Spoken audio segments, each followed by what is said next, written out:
अस्सलामुअलैकुम दोस्तों, क्या हाल हैं। उम्मीद करता हूँ कि सब दोस्त खैरियत से होंगे। नदीम वाइस चैनल में खुश आमदीद। एक दफ़ा चीन और जापान दोनों मुल्कों के दरमियान मुकाबलाबाजी का प्रोग्राम हुआ। एक बड़े से हाल में दोनों ममालिक के नुमाइंदे मौजूद थे और इसी हाल में मुकाबला था।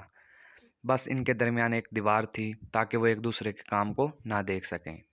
इन्हें सिर्फ इतना कह दिया गया कि कोई ऐसा काम करना है जो दूसरों को हैरान कर दे। काम की मुद्दत 1 महीना थी। चीनियों ने अपने हिस्से में दीवारों पर नक्श निगार बनाने शुरू कर दिए। इस कदर खूबसूरत नक्श निगार बनाए कि अकल दंग रह जाती थी। जापानी अपने हिस्से की दीवारों पर पत्थरों की रगड़ाई करते रहे। जापानियों ने इस कदर रगड़ाई की कि इसमें इन्हें अपना अक्स नज़र आने लगा। महीना मुकम्मल हुआ, उस्ताद आए। इन्होंने पहले दरमियान वाली दीवार गिराई। दीवार का गिरना था कि सारा हाल खूबसूरत नक्श निगार का मंजर पेश कर रहा था।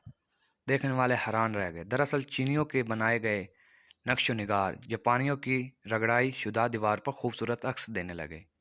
ये मुकाबला जापानी जीत गए। मज़ीद वीडियो के लिए मेरे चैनल को सब्सक्राइब करें। वीडियो मुकम्मल देखने के लिए शुक्रिया।